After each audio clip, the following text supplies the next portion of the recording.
जुड़े होगा। Yeah. Yes. We can wait. Oh. No issue. जा रहा लेना पड़ा। जरा तो मैं रख देना भाई। दी पानी पीने में खाने दी। Sukhdev ji, good evening.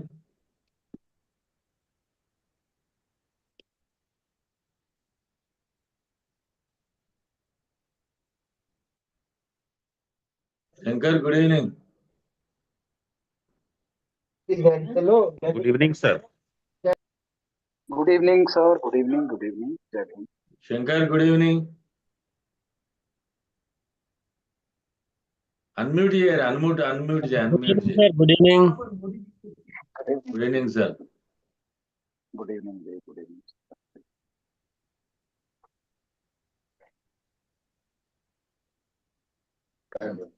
अन्ना गुड इवनिंग, जय भीम। जय भीम, जय भीम। के सारे गाరు Tadvai.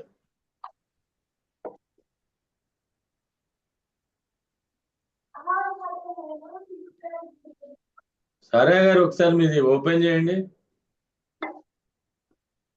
Video and audio.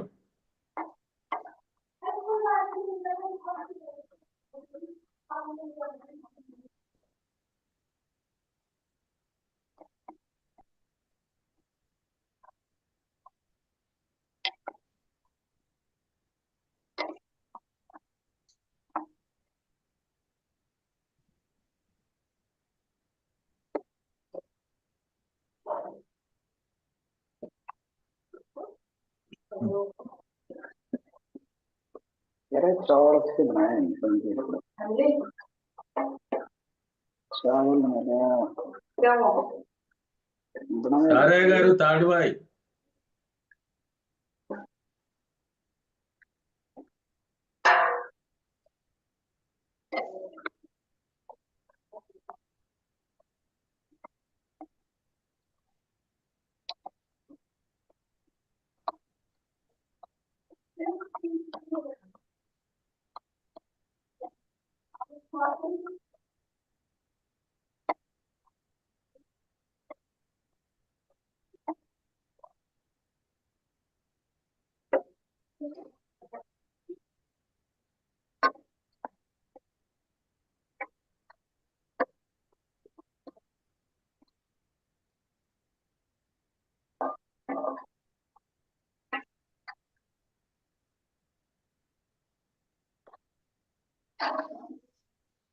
Vinod ji शुरू करेंगे, चलो। जी सर, जी सर। सब लोग अभी ठीक ठाक किया गए, तो वी कैन स्टार्ट। और 1 मिनट, हाँ, 1 मिनट। 15 को। ठीक।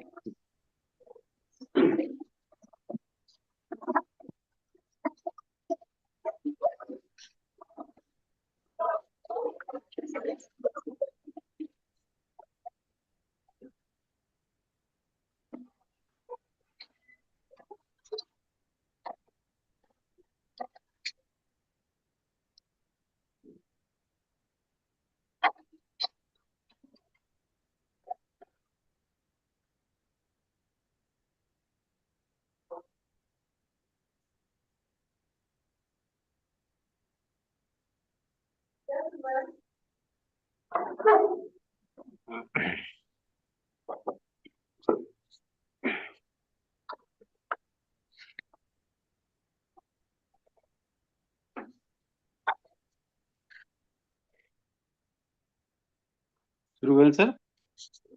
3 हो गया। शुरू किया सर? सर शुरू करें सर। हाँ। So Jai Bhim to all of you, and as you are aware that every Wednesday and Saturday we are organizing this lecture series to celebrate 75 years of Indian Constitution, which we are calling Samvidhan Samalochana lecture series. Today is the 14th lecture, and title of today's lecture is Constitution, Democracy and Decentralization. And today's speaker is Dr. Jishan Hussain.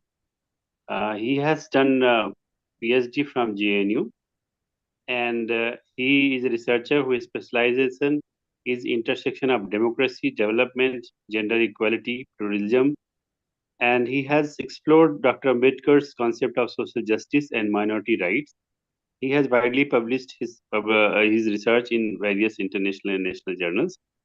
And in addition to his academic work, he enjoys listening to Sufi music and exploring cultural history of Muslims in India. So, welcome you. And Lakshmi sir, you want to say something before Jishan starts? No.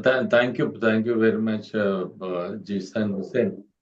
I think democracy and decentralization is a very important subject also. I think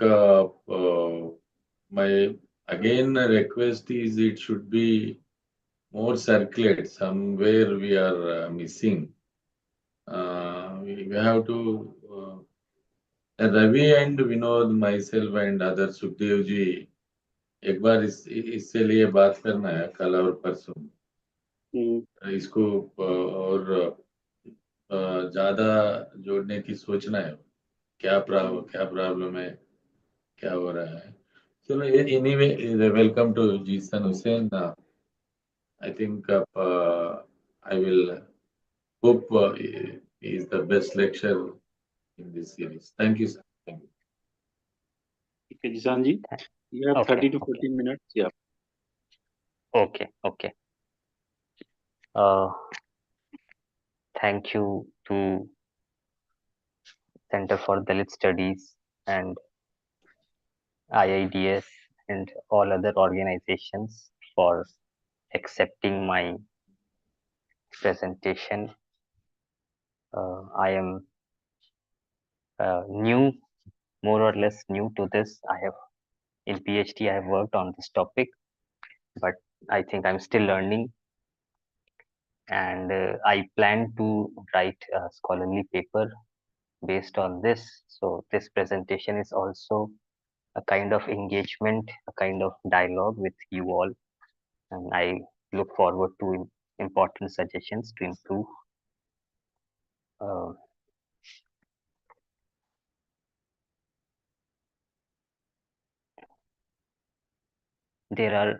I've divided this presentation into 6 parts. First, I will describe a little bit of Constitution of India. Second, I will talk about democracy. Third, I will talk about decentralization. These 3 concepts I will talk in small, simple, at a simple level. Fourthly, I will talk about the question of historically marginalized groups. Who are these people?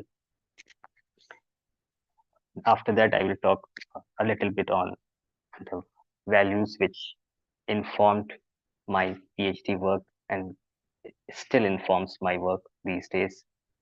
And finally, I'll conclude by talking about my own doctoral fieldwork in rural Banaras, where I studied 2 villages on the same topic, democracy and decentralization.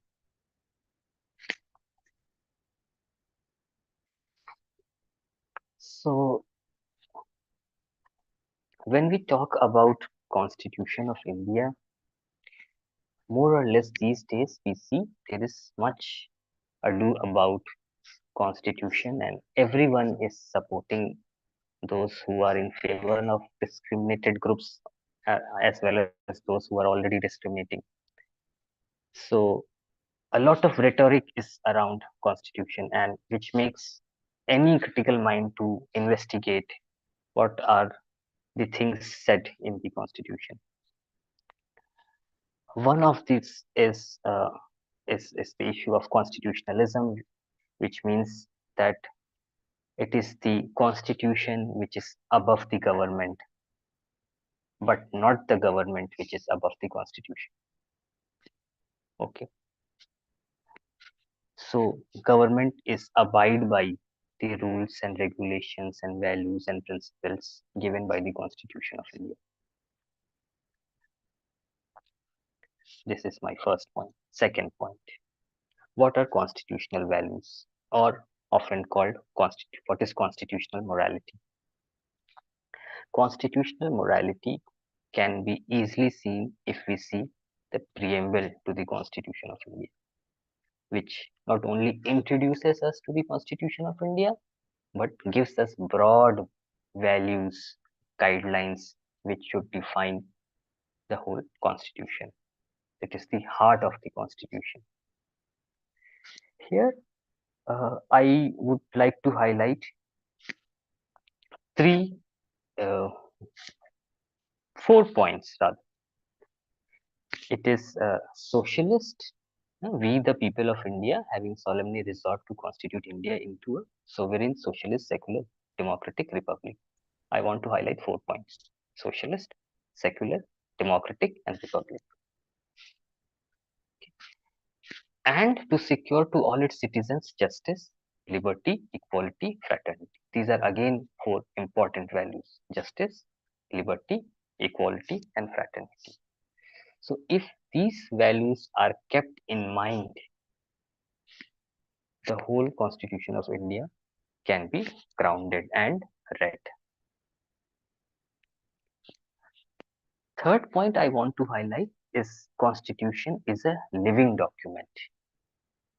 It is not static, it is not frozen, it is not outdated as some nowadays it has become fashionable to argue.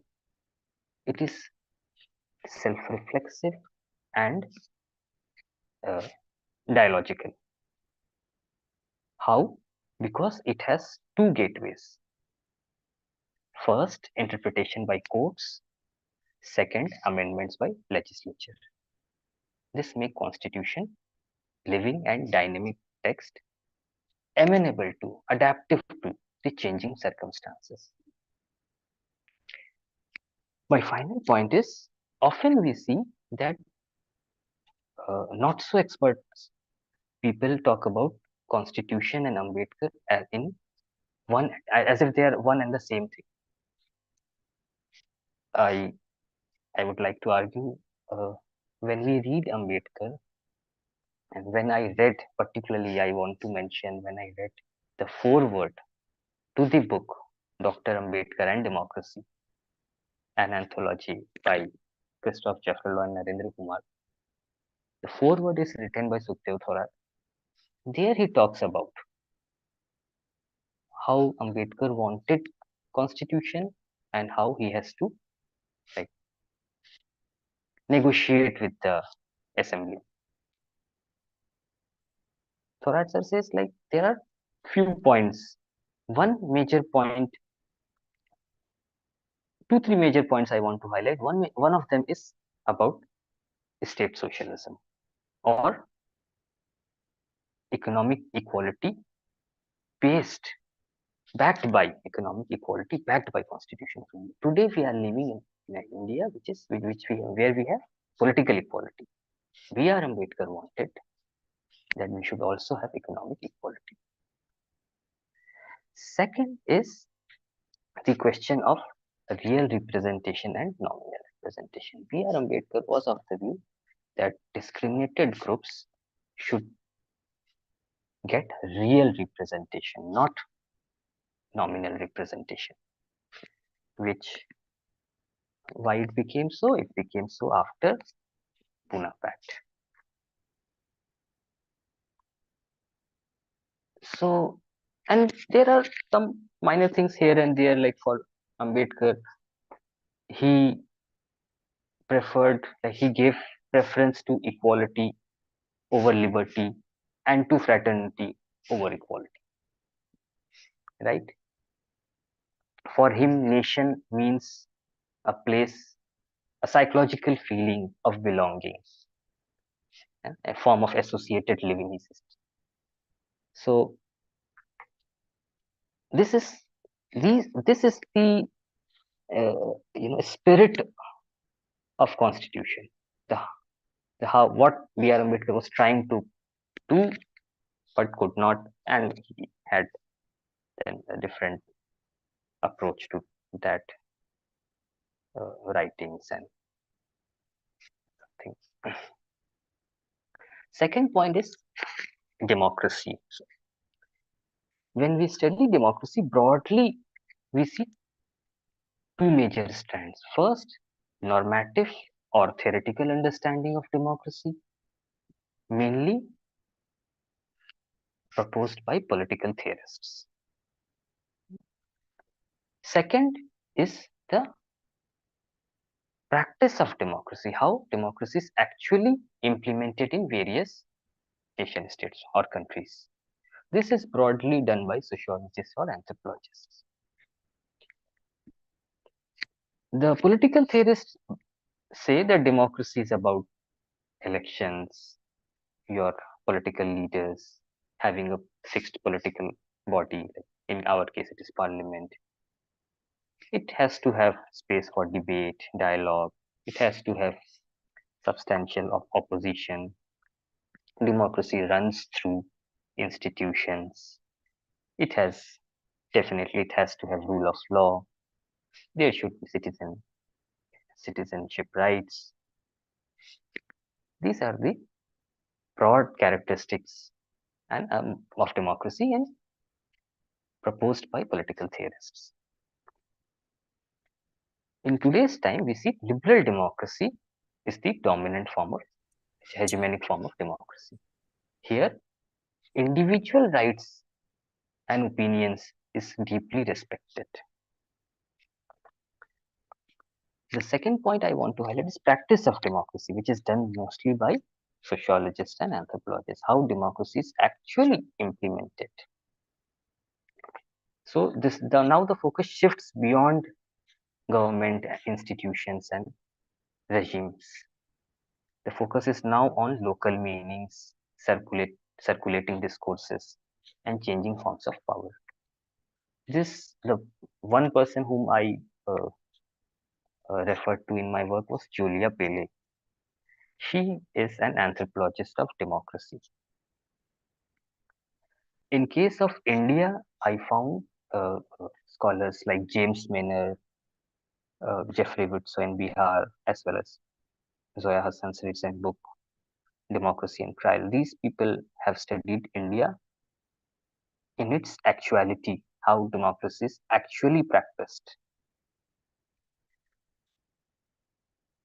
My final point is, what was B.R. Ambedkar's idea of democracy?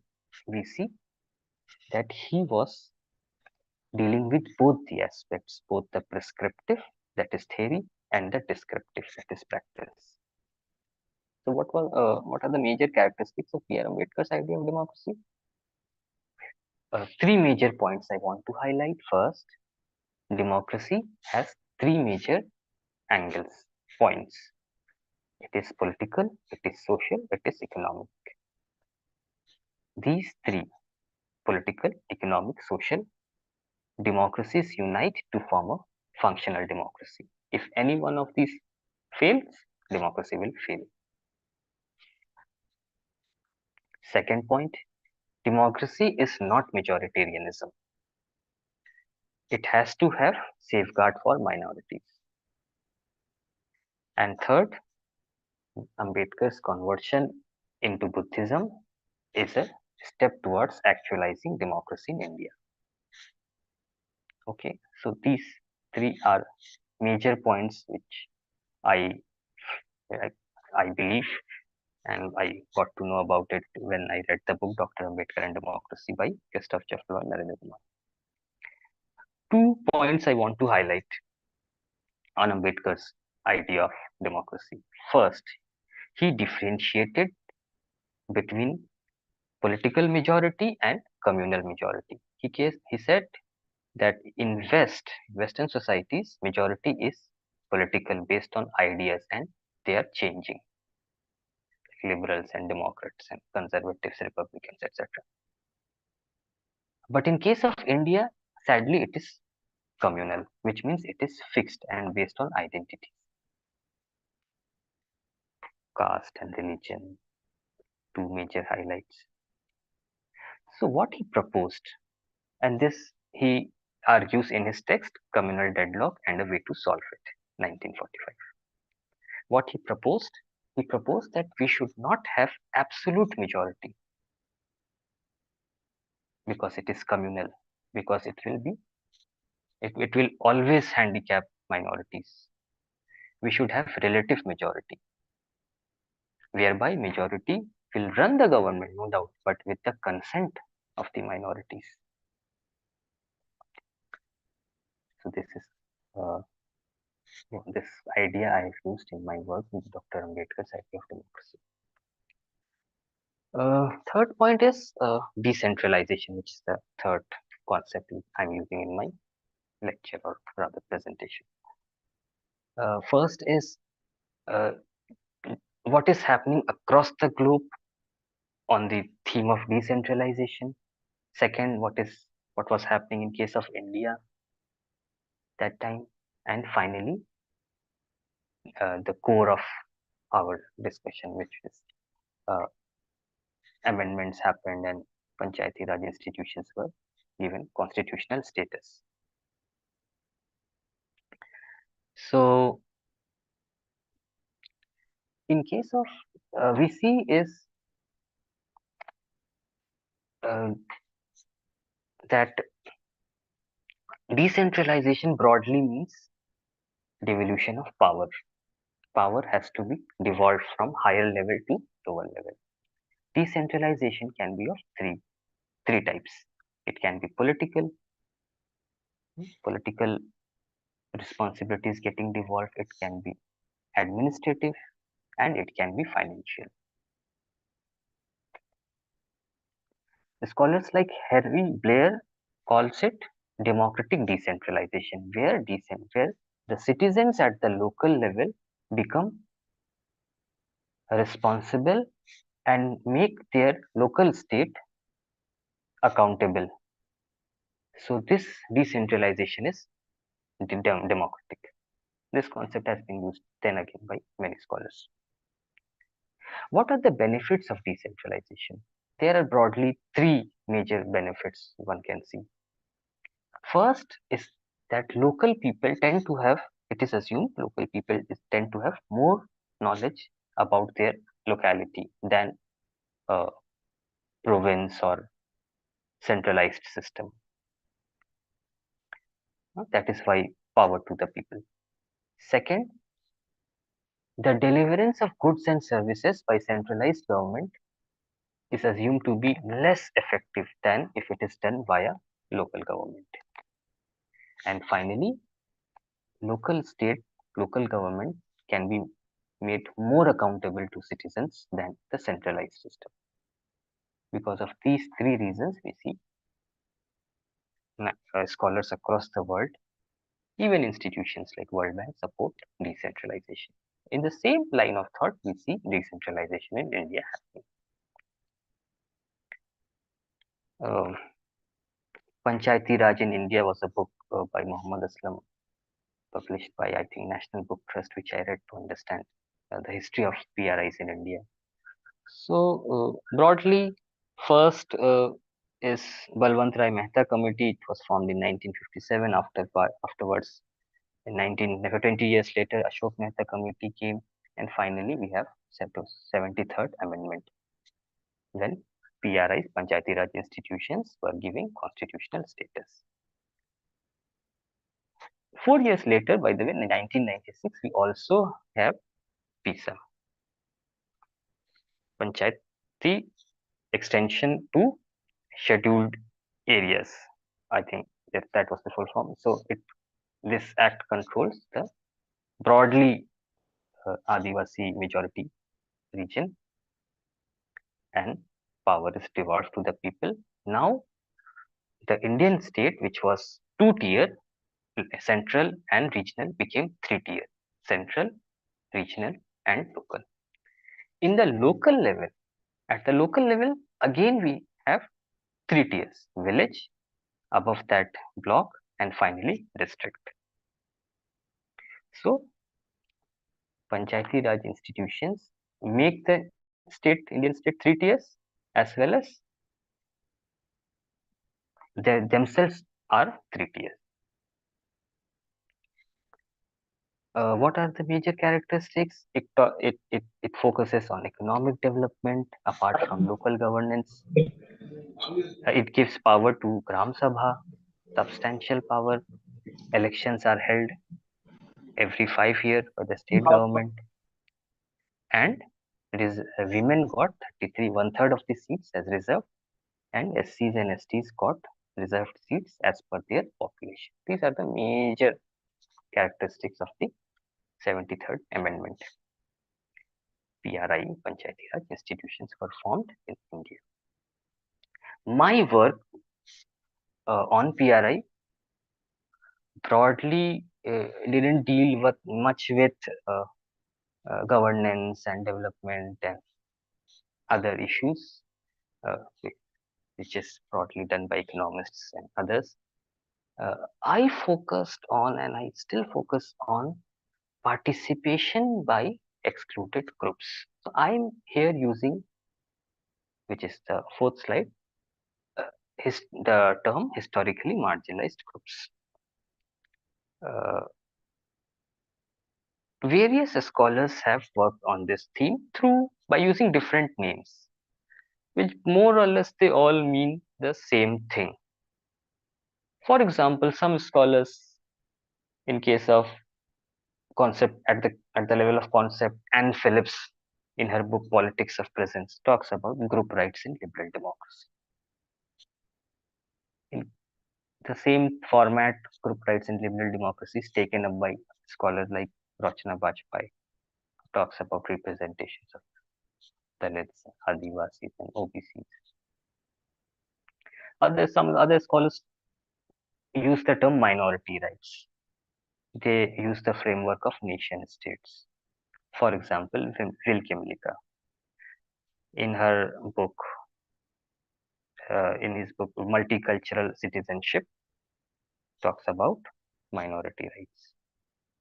In case of India, I have read and luckily reviewed Zoya Hassan's book Politics of Inclusion. She also talks about minority rights. Sukhdev Thorat and Sudha Pai uses the term historically marginalized groups, almost meaning the same things meant by Zoya Hassan or Rachna Bajpai and other scholars. They mean that there are 4 groups which are discriminated and they should be given political representation among other forms of affirmative action. What are those 4 groups? Those 4 groups are Dalits, Adivasis, religious minorities like Muslims and others, and women.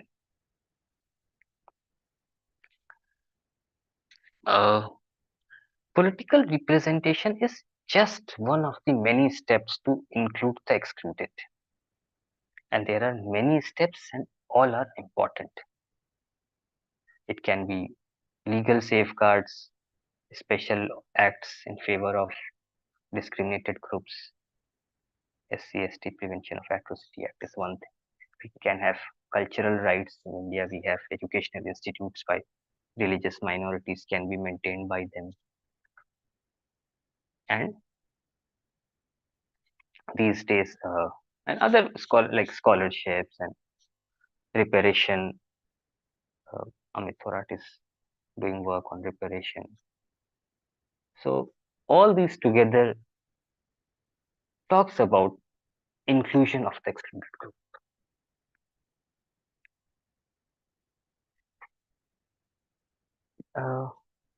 Then what are the values that guided my research? First, I felt I should argue that we should always be talking about, we should be not always, but we should be focusing on including the excluded groups. Right. Now, who are these? How to determine who are excluded? So I use this framework. I have read the introduction chapter of the book, Dr. Ambedkar Thoughts on Social Exclusion and Inclusion. This is an anthology collected by Sukhdev Thorat and Narendra Kumar. In the introduction chapter, he talks about it can be measured by measuring 2 factors. It can be who are discriminated groups, who are excluded groups. 2 factors can be measured. First is discrimination, how much that group is facing discrimination, and second is backwardness, how much that group is socioeconomically backward. These 2 together should go to determine which group is backward or not. The discrimination aspect is very important, which is not highlighted by dominant castes to get entry into OBCs. And herein lies the flaw of interpretation of different scholars. Discrimination in the book by Thorat and Narendra Kumar, they say that discrimination can be both past and present. So you have to measure discrimination for last whatever generations or centuries, and as well as today's discrimination. And there is this principle that any place where exclusion happens, there should be inclusion. So one cannot say that only in education or only in legislature, only in government jobs we should give representation. We should give representation to anywhere, everywhere where there is exclusion. These are the broad values, broad arguments that my work posits. And finally, last but one. I have done my PhD involved fieldwork ethnographic in rural Banaras, and I compared and contrasted two villages. I will not go into the detail, but some broad points I want to make. First is I use this field called anthropology of state. I argue that state is embedded within society. A state is not isolated as conceptualized by various political thinkers, like state, market, and society are three different units. No, they are not. They overlap, and they heavily overlap. Second, I critique this liberal assumption where individuals and groups are different. I argue that individuals are deeply embedded in their social group, which makes state, Max Weber argues like state is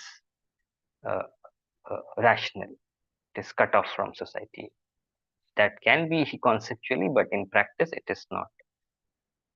So if society is casteist, state sadly becomes casteist in its practice. If society is patriarchal, state becomes patriarchal. Though on paper it is not, it is against, but off paper in actual practice. Yes. Third finding I found in my work is that panchayats, on paper, panchayats have a lot of power, undeniable, but in actual practice, they are toothless. Central government, state government, local bureaucracy do not want to devolve actual power to panchayats. They have just become rubber stamp. I am talking about rural Banaras, not other places like Karnataka, where panchayats have done good work. My two villages also showed me that there is almost total exclusion of women and Dalits from society. So these two groups are completely excluded. No power, no nothing. So, but in case of OBCs, I felt that their exclusion is partial. They do not have that stigma which is with in case of women and Dalits, which reminds us about the theorization done by B.R. Ambedkar early, now by Louis Dumont, that Indian society is not rich, binary, like some scholars used to argue. It is two. Before Ambedkar, it was graded inequality, and for Louis Dumont, it was homo hierarchicus. It is hierarchical. So there are high castes, then there are middle castes, and then there are low castes. High castes have highest power, prestige, education, land, and middle castes have lesser than them, and lastly the Dalits which are mostly landless or nominal land, doing petty work, poorest, etc.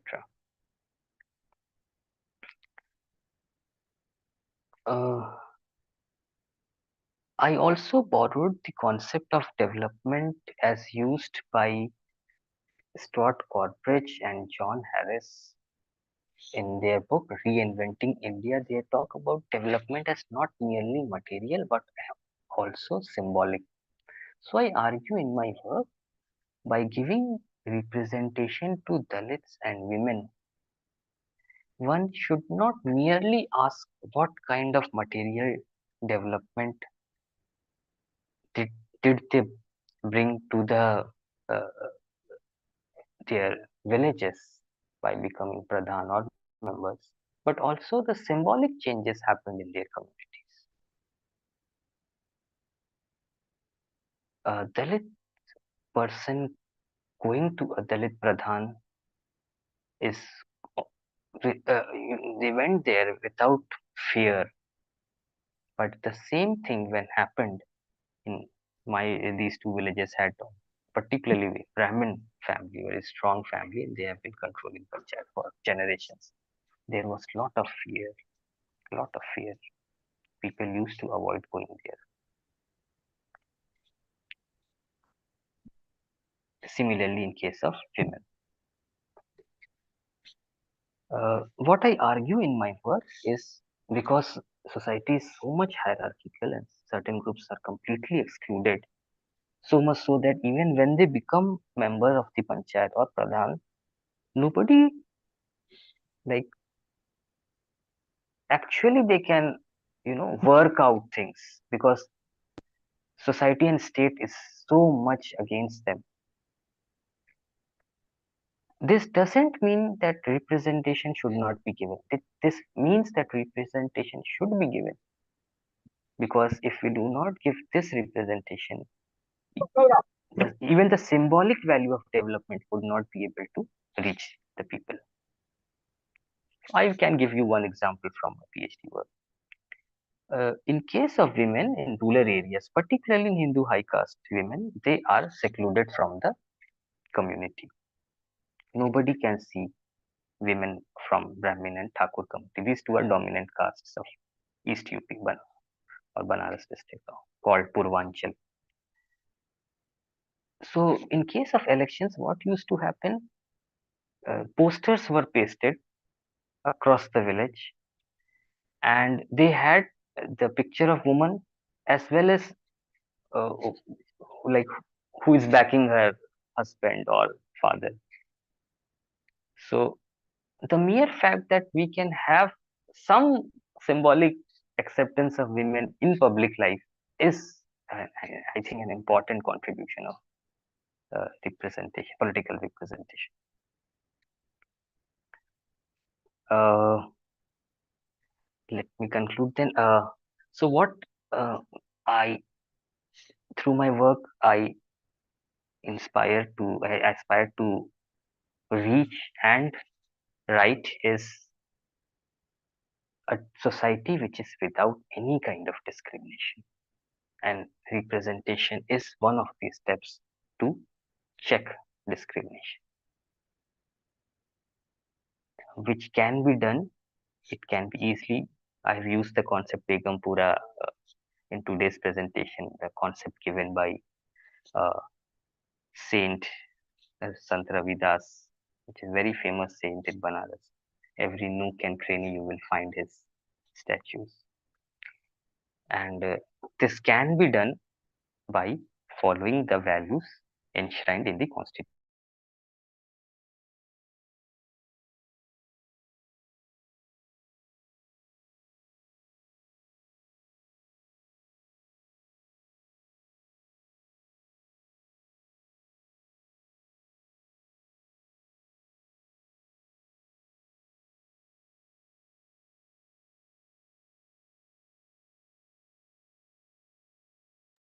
Hello.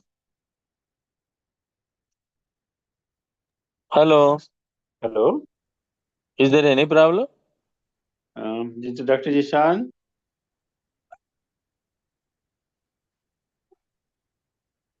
Kishan भाई,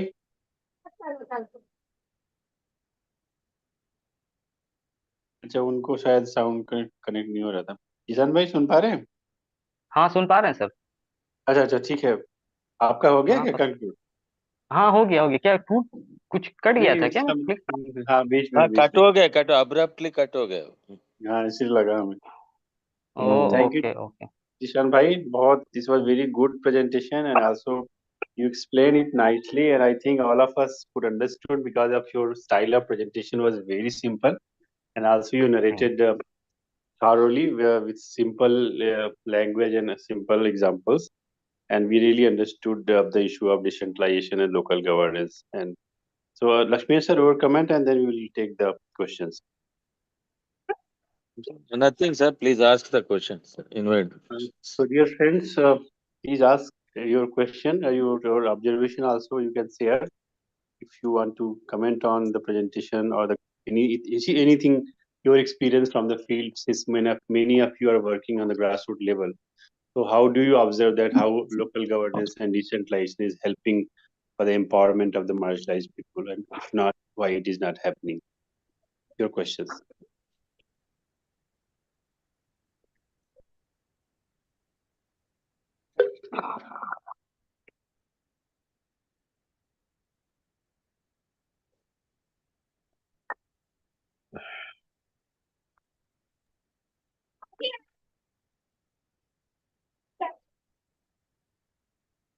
Anyone? विनय जी आप ही पूछ लीजिए विनय जी बाकी लोग सब तो सोच लेंगे.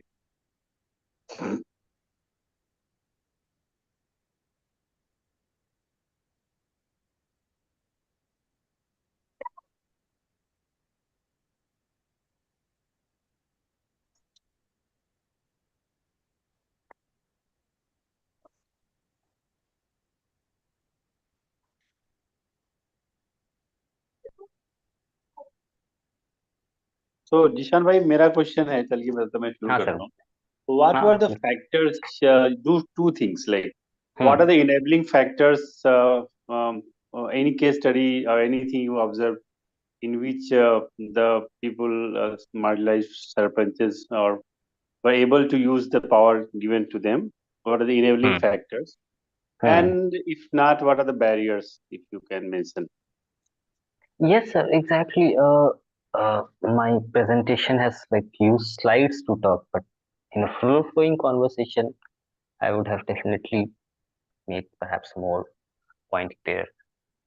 The My work is precisely this this question I'm asking in my work.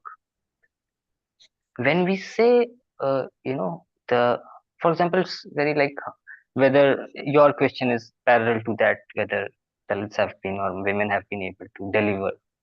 Because now, what is the logic of representation? Now you have got power, deliver. Why it is in my both the villages? It's not happening.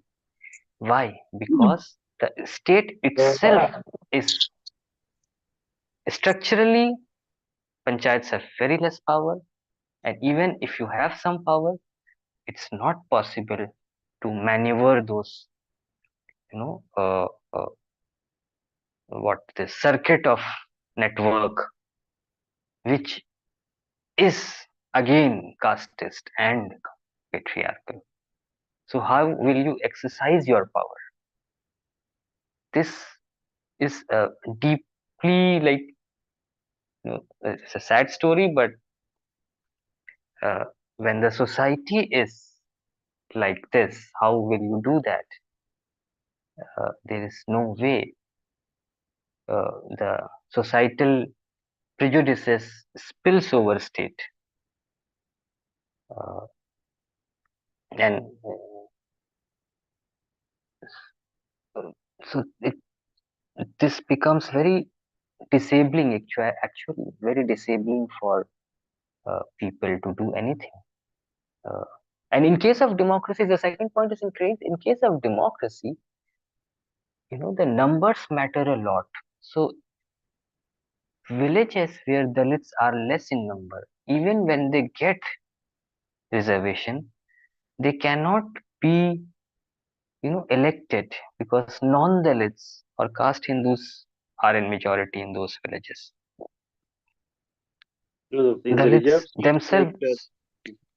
when the seats are reserved, so Hmm. only if it is reserved for scheduled caste, only scheduled caste candidates will And be there. exactly, no doubt, sir, no doubt. But the thing Hmm. is that uh, first, when Dalits are extremely vulnerable and economically dependent on particularly dominant caste Hindus. So, if there is clash of interest, which is sadly often the case, you do not have any, you know, alternative or any solution to that. So, you have to bow down, and which is happening in case of women. Which women are standing for the elections? Those women are actually, you know, backed by either their fathers or their husbands. They are from strong families, and then they are entering politics and you know, panchayat pati and things like that. Exactly, it is so. Uh, and similarly, in case of Dalits, uh, poor Dalits are backed up by rich landowning castes. They might become pradhan, but they remain rubber stamp because of economic dependence. Hmm. Uh, yeah, this is So in did you case see of my article which was published in Sage and along with Sukumar and others? This on the local governance only, the decentralization. okay, You can go through that oh, also. So because we did, okay, I okay, did this study, which was sponsored by Ministry of Panchayati Raj. We surveyed okay, 7 states and we were like trying to see what are the enabling factors of the acha, local governance and also. So you can look into that as well. And anyway, oh, a lot of thanks. So we invite others also to join. That will not take much time. Uh, so anybody? Can I ask a question? Yes, yes, please. Uh, uh, thank you for your nice presentation. I am Amit Kumar Ghosh. I am from West Bengal. I have a question on that. In Bengal, you can see uh, party society play crucial role in rural politics. So, since from left period to right now, to uh, we call that is not only party society, that is also the brahminical society. So in that case, uh, the power is not circulating among the Dalits and marginals people. So how the decentralizing thing can happen in this case? If you uh, address this question, it will yeah. be grateful. Uh, how I do not know, but I know in West Bengal local elections are backed by political parties, and that is why it also becomes very violent because you have then local goons etc. participating in fighting etc. In case, interestingly, in case of UP, both the national parties, Congress, BJP, and as well as regional parties, SP, BSP, do not engage in local elections, village or block or district, which is very. I do not know. I never went into details of this why, but very rarely, maybe 1-2% people are backed by some political parties. So when their vehicles move, they have pictures of Akhilesh Yadav or Modi ji, etc. Very few, very, very few. This makes UP elections very peaceful,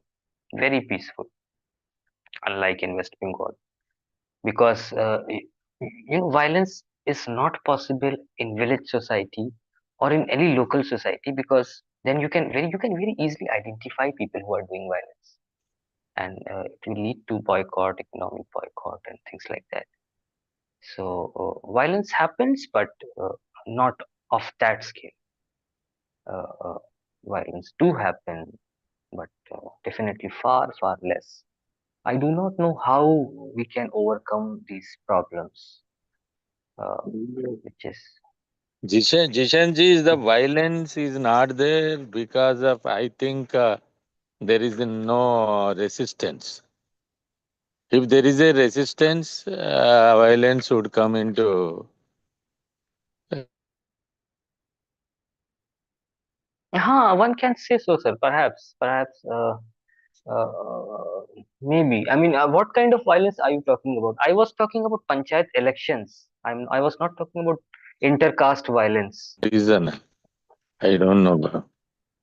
I think in Bengal case, the people thought ki the political empowerment is the only empowerment. That's why the elections, the violence thing can happen happening in Bengal also.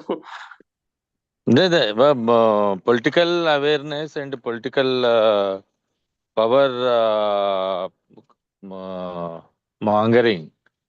The different Hmm. groups, but they become upper caste in themselves. Within the upper caste, also one violence will be there.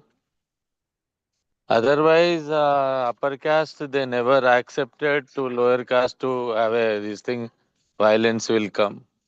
So violence is there. Some resistance, some different political awareness movement is there. I think तो political movement political resistance रहे तो violence हो जाती. Even Dalits atrocities also when happened the resistance is there, then violence will come. Otherwise it's continue suppression, Yeah. acceptance of suppression.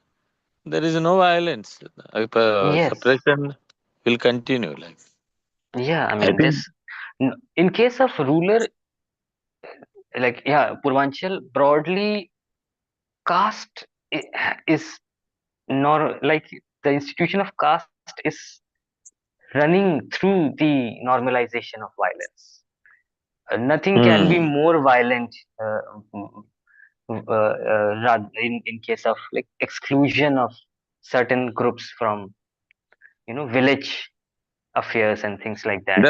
One thing I want to tell you, I want to Hmm, take a notice to you. Before hmm, independence, before constitution, hmm, I think there is no much violence. There is no physical atrocities, murders, hmm, and all those things. hmm, hmm, If constitution came, everybody is claiming the rights.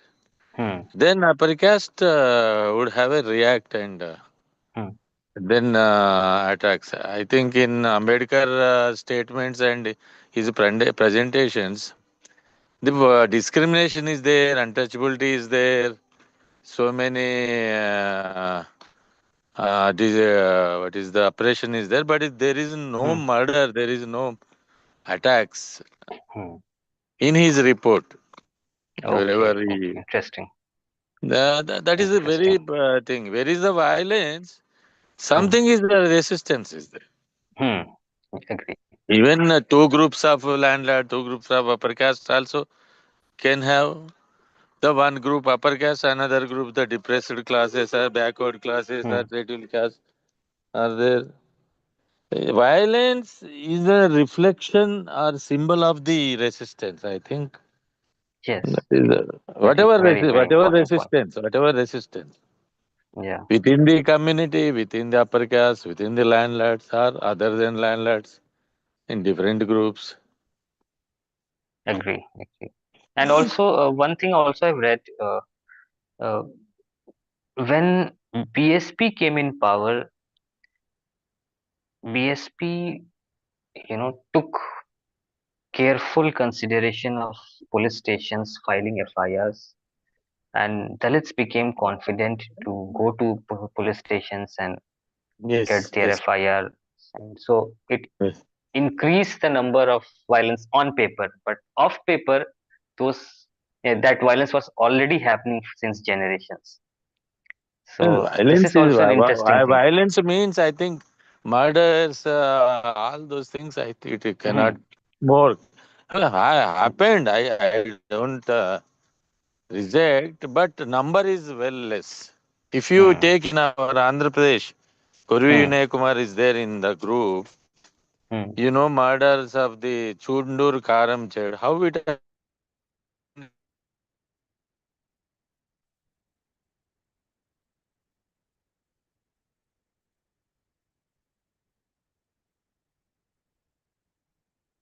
Hello. See Any the question? residents of Dalits. Sorry. Okay, anyway, thank you, Hmm, hmm. Jesus. Thank you. This is my understanding, I think. No, agree. I could fully agree with this. Sir, this is Vinay Kumar from Andhra Pradesh. Hello, sorry, are you hearing? Yes, Yes. yes, Yes, yes, yes, Am I yes. audible? Please, Is it please. audible? You are audible, you yes, are audible. Right, Yes. right. yes. Sorry, I'm little bit late, but I understand what you are concluded finally. I have a point. In every village it is Indian context.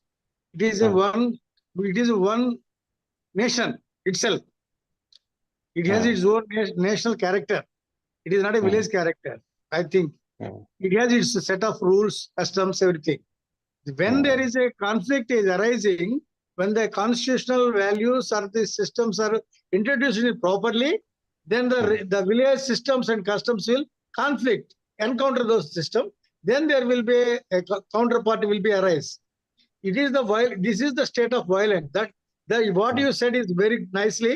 State and society are is equal is part and parcel of the system. In Yes. our by the Agree, European state. agree. State uh, usually articulated thing. It's the same thing. State itself in terms of addressing the system,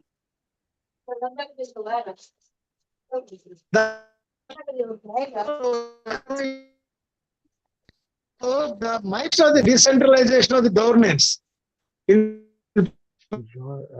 Your voice is not in clear. Voice is the not governance clear, will I think be the abrupted.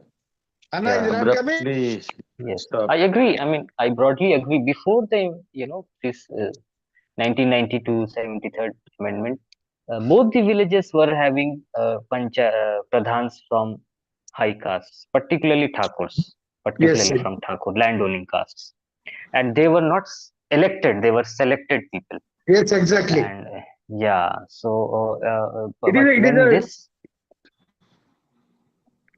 it but is like a dominant castes have been able to bypass the question of reservation by appropriating or whatever misusing their clout of like numbers and economic power, by pushing some their own men as seamen who is working in their land or bungalows.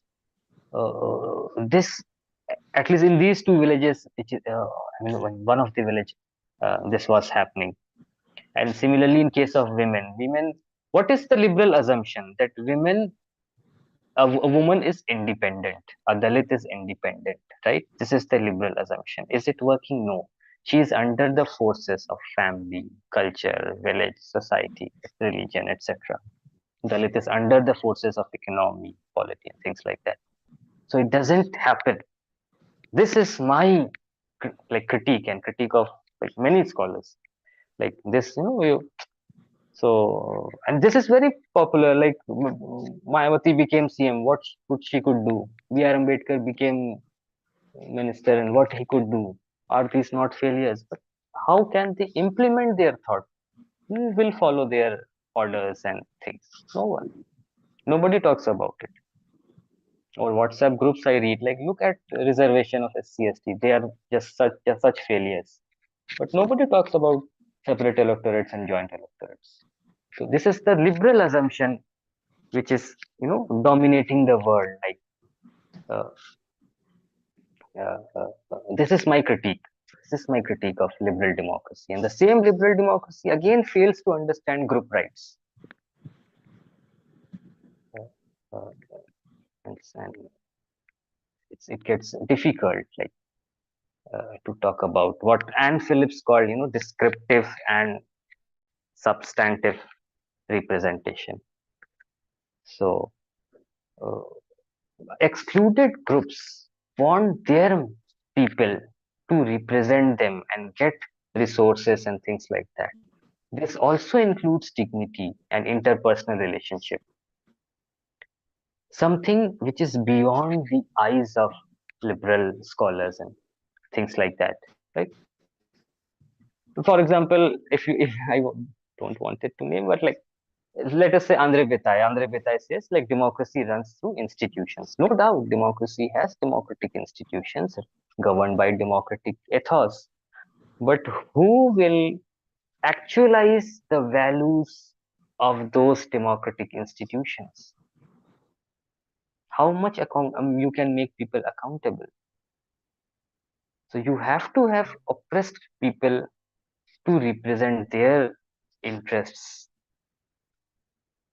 Uh, uh, this is my broad uh, argument, and by made by many scholars as well. Nothing new.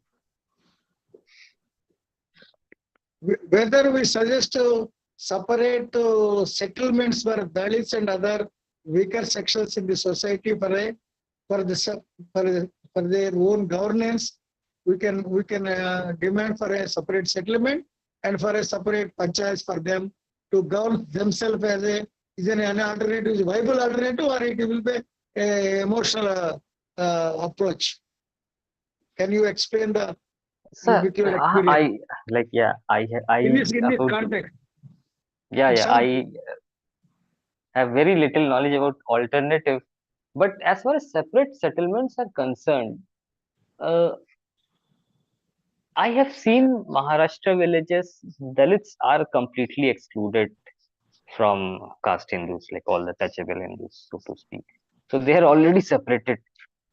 In case of Uttar Pradesh, because of lot of population and things like that, some amount of overlap happens, so partial amount, but the settlements are already separated. Uh, whether this should reflect in the electoral process of selecting separate pradhans and panchayat, members, separate panchayats panchayats, in yeah, fact. Yes, it will be panchayats, yeah. any alternative to address all these caste issues or patriotic issues together. Hmm. The Brahmin, So, to address the Brahminical hegemony, hmm. we will we in the Chundur in the 19 and 2001, we have a demanded in the atrocity case in Andhra Pradesh. Hmm. We demanded a separate panchayat for the victim community. Okay. We separate settlement and we separate panchayat. So now it is Okay. a very, very good. There is a school, building, Hmm. panchayat, their own resources. They have their own power of governance is there. Like that, we suggest because of the in this experience. So I do not have any idea, but your words I will have noted down and I'll look into it. It's an interesting and important suggestion. I think so. I think so. It will help. I think so.